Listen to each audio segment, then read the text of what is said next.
Hello everyone! Welcome po sa panibagong episode ng ating Unflagged Exclusives. At dahil marami po ang nagre-request ng topic na pwedeng pagkakitaan o gawing sideline para magkaroon o makapag-generate ng income upang makabawi mula sa pagkakalubog sa inyong mga ola, napagdesisyonan ko po na para sa ating episode 3 this week, gagawan ko kayo ng quick guide on how to start your VA journey. Ayan, tama, VA! Ayan, simula kasi na nagkaroon ng pandemic, di ba? Naging patok na patok ang pagkakaroon ng remote work or home-based jobs. At isa sa mga mataasang demands ngayon ay ang pagiging isang virtual assistant. Bale, ang pagiging virtual assistant po kasi ay maaaring magbigay sa inyo ng flexibility at freedom na makapagtrabaho sa inyong bahay habang kumikita. Kaya samahan po ninyo ako at makinig mabuti dahil pag-uusapan natin ang mga basics upang kayo ay matulungan na makapag-umpisa ng inyong career bilang isang VA. Oh, bongga! Ano ba ang virtual assistant? Ang virtual assistant po or VA ay isang tao na nagbibigay ng support or services sa kanilang employer or clients upang matulungan ang kanilang clients na makapag-focus sa ipapang bahagi ng kanilang trabaho o personal na buhay. Gumagamit ang isang virtual assistant ng teknolohiya upang gawin ng mga gawain niya ng remote sa halip na pumupunta sa isang physical na lokasyon or yung sabi nating office, yan, mga office works, yan, pupasok sa trabaho. Yan. Ano ba ang ginagawa ng isang virtual assistant? Ang isang virtual assistant po ay maaaring magtrabaho bilang executive assistant, administrative assistant, personal assistant, at iba pang assistant, kung anik-anik assistant. Yan. Iba pang mga kaugnay na posisyon, depende sa inyong mga clients. Narito po ang ilan sa mga pangkaraniwang trabaho o ginagawa ng isang virtual assistant. Calendar and schedule management, and pag-aayos ng travel arrangements, pag-aayos at pag-organize ng mga files and documents, and pag-monitor and pag-organize ng emails ni clients, answering and making calls, and pagmamanage ng payments at accounting. Maaari din pong magsulat o mag-maintain ng mga iba pang records. And then pagsusuri po ng mga potential na kliyente o proyekto o partnership para sa iyong employer. And syempre, pag-maintain ng social media or professional profile ng client mo. Dahil maraming tungkulin po yan virtual assistant na ginagawa sa pamamagitan ng computer, kailangan nyo po ng excellent typing skills and proficiency sa pagtatype gamit ang iba't ibang computer programs. Required po yan. Yan. Bilang freelancer po, maaring magkaroon po kayo ng virtual assist. Pag ikaw ay naging virtual assistant, mas may malaking control ka sa oras at trabaho. Malaya kang pumili ng proyekto na gusto mong kunin o maaari ninyong baguhin ang inyong oras na pasok sa inyong kagustuhan. Gayunpaman, maaari din minsan mahirap makahanap ng katiyakan na kita kasi mayroong mga times na wala kang makitang mga clients, ganyan. Pero nasa pagtsatsaga at pagsusumikap nyo maghanap ng work nyo. Paano ba ang work environment kung gusto mong maging isang virtual assistant? Tulad po na ibang work from home, kailangan mong magkaroon ng isang spasyo sa inyong mga balur na nakalaan para sa inyong trabaho bilang virtual assistant. Bukod po sa isang computer or laptop na kailangan nyo po may mabilis kayong internet connection. At saka maaaring i-require po ang inyong gamit na laptop or computer na mga specs para mas magawa ninyo ng maayos ang inyong mga trabaho. Ano-ano ba ang katangian ng isang mahusay na virtual assistant? Bale, ang mahusay na candidate para sa trabahong virtual assistant ay dapat may mga kakayahan or skills sa pagsusulat o pagsasalita ng mahusay. Dapat bukas din o transparent ang inyong communication dahil kayo ay tuturing na parang isang mapagkakatiwalaang kasosyo ng inyong mga magiging clients. Mahalaga rin ang skills sa pag-manage ng oras at pag-organize. And bukod dito, mahalaga rin ang karanasan nyo o kaalaman ninyo sa mga teknolohiyang naka-base sa cloud tulad ng file sharing, password managers, phone and video conferencing, mga yan. Mga tao kasi pong naghahanap ng virtual assistants ay yung mga nag-hire po upang mabawasan yung mga stress nila at matulungan silang mag-organize. Yung mga katangian po na yan, ang kadalasang nagbibigay daan sa kanilang virtual assistant na maging effective at mahusay na katuwang ng kanilang mga kliyente. Paano ka ba magiging isang virtual assistant? Yan ang tanong, 'di ba? Kung ikaw ay wala pang direktang karanasan o naghahanap pa lamang ng trabaho bilang virtual assistant para sa mga beginners, bago nyo umpisahan ang inyong VA journey, tanungin nyo muna ang inyong mga sarili ng mga sumusunod. Una, nakapag-appointments ka na ba o nakapag-ayos ng travel arrangements? Pangalawa, nakapag-manage ka na ba ng mga calendars or emails ng iba? Pangatlo, nagba-vlog ka ba o nagpo-promote ng social media? Lahat po kasi ng mga nasabi kong katanungan ay siyang karaniwang tungkulin na isang virtual assistant. At ang mga sagot nyo naman sa mga katanungan na yan ang magde-determine sa inyong mga sarili kung anong level kayo mag-uumpisa para sa career na ito. Minsan, kahit sa tingin mo wala kang karanasan pa, maaaring mayroon kang mga transferable skills na maaaring magbigay ng kakaibang halaga o value sa inyong mga resume. Maaaring mayroon ka na rin tamang skills upang maging isang virtual assistant nang hindi mo lang nalalaman. Kaya upang bigyan sila ng tamang context, yung mga employers mo, sa iyong skills, dapat itong nakalagay sa isang virtual assistant cover letter. Yan. Kung kailangan mo pang mag-aral sa mga ilang bagay, maaari ka namang kumuha ng mga virtual assistant training at certification courses sa pamamagitan po ng self-study o pagkuha ng virtual assistant courses para matuto ka ng mga best practices ng pagiging isang magaling na virtual assistant. Ayan. Ayan, taray, biglang nagka-headband, ano? Bilang isang virtual assistant po, maaari kang magtrabaho ng direct para sa inyong mga employers o para sa isang virtual assistant agency na nagbibigay ng mga services sa iba pang mga companies. O di kaya naman ay mag-alok ka ng iyong sariling serbisyo on a contract basis. Yan. Kung nais mo pong magsarili, alamin nyo ng maaga kung anong mga serbisyong virtual assistant ang inyong iaalok. Tapos, ayusin niyo yung resume nyo at mag-umpisang i-build ang inyong network. Kung ang ino-offer mo ay social media, web design, or content production, o creative services, i-consider nyo mag-maintain ng isang online portfolio na may mga halimbawa ng inyong mga ginawa. Kapag naman ikaw ay nag-uumpisa ng maging isang virtual assistant at makakapagtrabaho na sa inyong mga unang clients, siguraduhin nyo pong makakakuha kayo ng mga positive testimonials na maaaring maka-impress sa mga bagong kliyente o mga susunod nyo pang clients. Ngayon po, bibigyan ko po kayo ng ilang mga guide kung paano maging isang virtual assistant. Una, decide kung anong services ang i-offer nyo. Makakatulong sa pag-decide kung alam ninyo kung anong klaseng mga negosyo o startup o mga negosyante yung mga nais ninyong alukan ng services ninyo. Pangalawa, build relevant skills.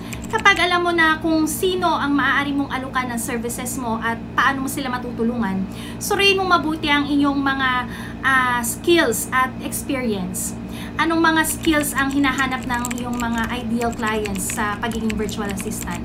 Ano yung mga skills na meron ka na makakatulong sa'yo na mag-alok ka ng value sa mga clients mo? Ano mga skills ang kailangan mong punan? I-consider nyo rin po yung pagkuha ng isa sa maraming free courses para sa virtual assistant online. Ang mga online courses po na ito ay makakatulong sa inyo na matuto ng bagong mga skills at mga pamamaraan kung paano gagamitin ang mga pinakabagong softwares, mga ganyan. And maaari rin itong magbigay sa inyo ng bagong paraan para i-manage ang inyong oras or ma-organize ang mga tasks, makipag-ugnayan sa mga clients at marami pang iba. Yan. And bukod dyan, karaniwang binibigay ang mga ito sa isang flexible na format online. kung ikaw ay may busy na schedule. Kaya magandang kumuha ng mga online courses na yan. Narito po ang mga halimbawa, bibigyan ko kayo ng mga legit online courses na maaari nyo i-consider. Number 1, HubSpot Academy. Nag-aalok ng maraming libreng online certification courses na makakatulong sa maraming virtual assistants. Nagbibigay din sila ng iba't ibang materyales kasama ang mga tools at videos, and ito ay makakatulong sa inyo na palawakin ang inyong mga kasanayan na maaari nyong ipakita sa inyong mga potential clients. Number 2, Copy Blogger. Free course yan. Nagbibigay ng mahusay na contents at valuable resources para sa mga copywriters mula pa noong 2006. Nag-aalok din sila ng mga e-books na tumatalakay sa mga basics of copywriting hanggang sa mga online marketing tactics. Yan. Number 3, Design School by Canva. Free course din po yan. Magandang mapagkukunan po para sa mga virtual assistant na gustong pagbutihin ang kanilang mga design skills o mag-aral ng mga mas bago pa. Ang web design po kasi ay isa sa mga in-demand skills na hinahanap sa mga virtual assistant. At ang Canva po ay isa sa mga best na platform para pag-aralan ang mga designing basics. Number 4, Google Online Marketing Challenge. Free course din po yan. Nagbibigay po ito ng mga kurso na tumatalakay sa mga basic principles ng digital marketing, Google Ad Fundamentals, at iba pa ang uri ng mga digital advertising, analytics, yan, Google My Business, at iba pang mga tools at best practices. Number 5, Code Academy. Nag-aalok ng mga kursong upang mapalakas ang iyong kasanayan sa pagko-code at maghanda para sa mga trabaho sa web development. Maaari ka matuto dito ng iba't ibang wika, tools at APIs sa pamamagitan ng kanilang platform. Number 6, Hootsuite Platform Certificate Course. Yan, isa ito sa pinaka-popular na solusyon sa social media management at makakaitulong ito sa inyong pagiging isang virtual assistant na nais mag-specialize sa social media management. Nagtatalakay ito ng iba't ibang aspeto ng pagmamanage ng social media accounts para sa inyong mga kliyente. Meron nga lang one-time fee na kailangan bayaran at pag nakompleto mo na ang course na to, magiging certified Hootsuite ka na at makakadagdag ito ng valuable credentials sa inyong CV. Sorry kung mali ang pronunciation ka, hindi ako familiar dyan. And then number 7, Creative Live. Nagbibigay ito ng mga kurso sa mga paksa tulad ng photography, designs, video editing, and they offer both free and paid courses na maaari mong subukan. Number 8, Social Media Marketing Foundations ay free LinkedIn learning course. Yan. Itong free LinkedIn learning course na to ay maaaring makatulong po sa inyo na mag-start sa mga basics ng social media marketing. They offer courses na nagko-cover sa topics like creating contents, managing communities, and understanding analytics. Yan. Number 9, Proofread Anywhere. A free short webinar yan. Kung nais mong magsimula bilang isang editor or proofreader, maaaring maging magandang simula ito para sa iyo. Nagbibigay ito ng libreng webinar na tumatalakay sa mga batayang kaalaman sa proofreading. Oh, bongga! Ayan, syempre, kailangan nyo rin po lumikha ng online presence. Ang online presence po ay maaaring magpadali sa inyo na i-promote ang inyong mga serbisyo bilang isang virtual assistant para maipakita ninyo yung inyong mga skills and experiences at makahanap ng bagong mga clients. I-review nyo po ang inyong mga services, skills, experiences, recommendation letters, and testimonials, and then gumawa po kayo ng malinaw at kapani-paniwalang context tulad ng iyong value proposition, mission statement, services list, about me paragraph. Yan. Pagkatapos po ninyo yan, mag-set up kayo ng isa o lahat sa mga susunod na sasabihin ko. Website, online portfolio, profiles on virtual assistant talent marketplace sites, social media accounts specifically for promoting your VA services. Yan. Pwede nyo gawin lahat yan. Maghanap din po kayo ng trabaho para sa virtual assistant na may ilang paraan kung mayroong mga ilang paraan na para kumita ang isang VA. Katulad po ng pagpa-part-time or temporary VA gigs or long-term VA position or even starting your own VA business. Kasi pag nagsisimula ka pa lang na maghanap ng mga potential clients o mga employers, siguraduhin nyo pong mananatiling updated ang inyong mga online presence. Pag-aralan po ninyo ang inyong resume at paghusahin ninyo ang inyong interview skills. May karanasan man o wala sa pagiging isang virtual assistant, mas mainam po na palawakin ang inyong kakayahan at kaalaman kung nais mong pasukin ang trabaho na ito. Saan ba maaaring maghanap ng mga legit na virtual assistant jobs? Bibigyan ko po kayo ng list ng mga website na maaaring nyo puntahan kung saan makakahanap kayo ng mga trabahong maaaring bagay sa inyo. Una sa lista ay ang Fancy Hands. They focus primarily sa mga small tasks na pwedeng gawin or tapusin sa loob ng 15 to 20 minutes. Magandang lugar po ito para sa mga baguhan upang makakuha po kayo ng experience. Next po is yung vannetworking.com. One-stop shop for virtual assistants. Ang tawag nila dito kasi maraming makukuhang free resources and education. Ito ang perfect place para matutunan ninyo ang ins and outs ng pagiging isang virtual assistant. Dito rin po maaari kayong mag-aral at makahanap din ng trabaho at the same time. Upwork. Isa po sa pinakamalaking online marketplace para sa mga freelancer ang Upwork. Maraming trabaho para sa virtual assistant dito, kahit para sa mga baguhan. Para makahanap ng position dito, kailangan yung mag-bid sa mga proposals ng employers. Next po sa list ay ang Odesk. Isa po ding itong job board na kung saan maaari kang maghanap ng trabaho bilang virtual assistant. Kailangan mo rin pong mag-bid sa mga proposals para sa mga baguhan na with little to no experience. Ang site din na ito ay perfect para sa mga easy jobs na maaaring makapag-build up ng inyong portfolio. Next po, Indeed. Bagaman ito ay mas kilala para sa traditional na in-office roles, marami pa ring remote at virtual na trabaho na maaari mong mahanap dito. Next po, $99 Social. Nakatuon po ito sa social media virtual assistants. Mayroon itong mga trabaho na nakatuon sa pagpo-post sa social medias para sa kanilang mga clients. Ikaw ay magtatrabaho directly sa kanila at babayaran kanila ng flat rate per account monthly. So, the more accounts you take, the more money you will earn.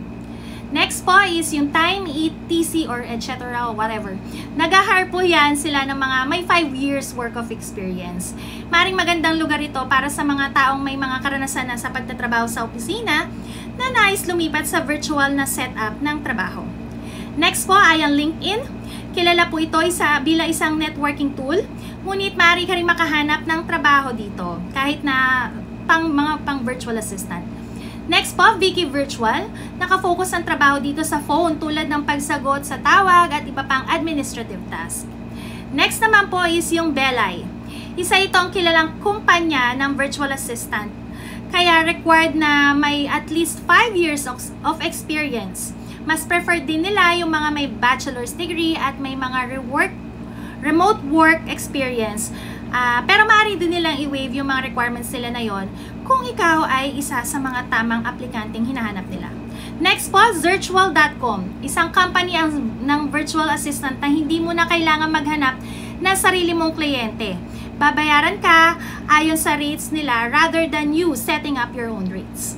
Next po, Virtual Assistant Forums. Isang online forum po ito para sa mga virtual assistant na maaaring magbigay sa iyo ng mga trabaho sa pamamagitan ng pag-connect mismo sa mga employers. And lastly, ang ZipRecruiter. Gumagamit po sila ng matching technology para mas mapadali ang paghahanap ng mga employers ng mga tamang candidates na magmamatch sa criteria nila. Ayan, marami pang ibang companies na karaniwan din naghahanap ng virtual assistant. Kapag naghahanap ka ng trabaho bilang virtual assistant, tingnan mo mabuti yung posisyon na may mga titulo tulad ng Virtual Administrative Assistant, Administrative Coordinator, Virtual Secretary, Personal Assistant, Executive Assistant, at iba pang mga katulad na ganitong titles. Kapag nag-a-apply ka rin, siguraduhin po ninyong ayusin ang inyong resume at cover letter na nagpapakita ng iyong mga skills at experiences na kaugnay sa trabahong ina-applyan mo. Mag-iingat din po sa mga job scams at siguraduhin ang kumpanya ay legit bago magpasa ng anumang personal informations o mag-umpisa ng anumang trabaho sa kanila.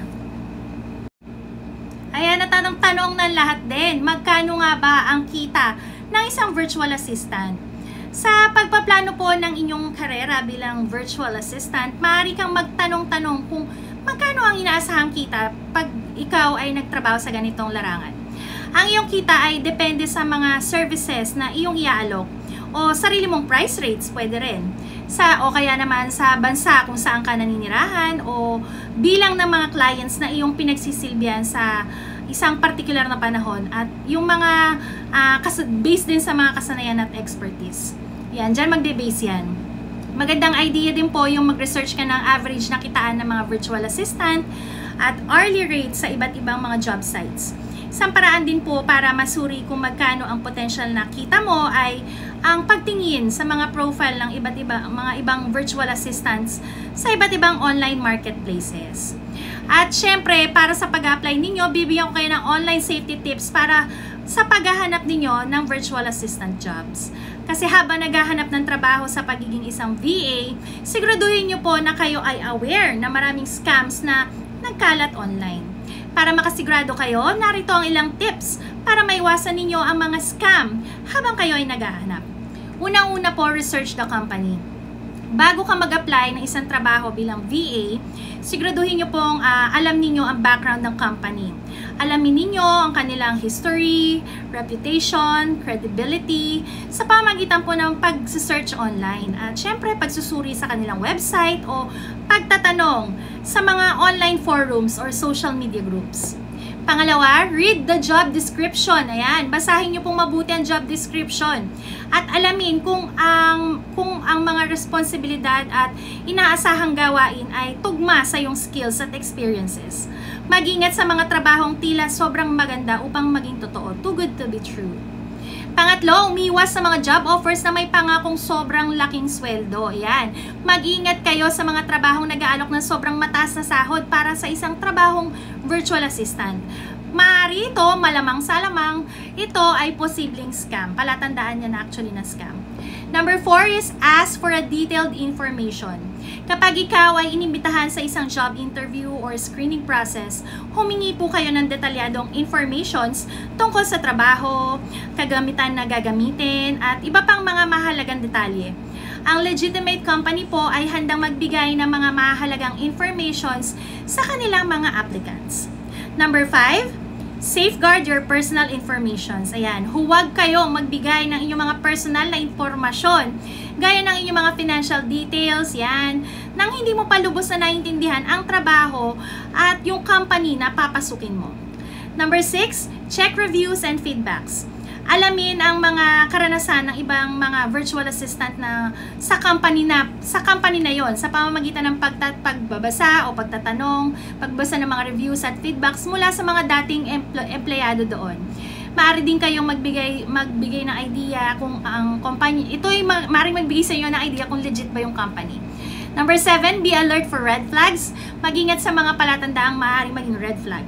Gaya ng mga trabahong walang malinaw na job description, mga request para sa personal ninyong informations agad-agad, ayan, o kaya mga pangako na mabilis na pag-hire o mabilis na kitaan o pagyaman, diba? Tandaan po ninyo sa pagpili ng virtual assistant job, mahalaga ang pagiging maingat at mapanuri. Huwag mag-atubiling magtanong at mag-imbestiga upang makasiguro kayo na ang trabaho na inyong papasukin ay lehitimo at ligtas. Ayan, sa pagtatapos po ng ating episode 3 ng Unflag Exclusives, a quick guide on how to start your VA journey. Sana ay may natutunan kayo na mga mahalagang impormasyon na makakatulong kahit papano sa inyong paghahanap ng trabaho bilang isang virtual assistant. Magagamit ninyo ang ating episode na ito bilang inyong guide para makapag-umpisa kayo ng bagong career at makabangon mula sa mga pagkakalugmok ninyo sa inyong mga oras. Gamitin nyo itong panimula upang bumangon at makapag-ipon para unti-unti ninyong mabayaran ang inyong mga pagkakautang. And kailangan lamang ninyo kasi dyan ay pagtsatsaga, maging determinado at huwag mawawala ng pag-asa sa kabila ng mga hamon na dumadating sa inyo dulot ng inyong mga oras. Maraming salamat sa inyong pagtitiwala at pagiging bahagi ng ating misyon na makapagbigay ng mga kaalaman at inspirasyon hindi lamang sa OLA community kundi sa lahat ng ating mga kababayan. Hanggang sa muli, ako po ang inyong lingkod na si Miss A. Maraming salamat at magandang gabi.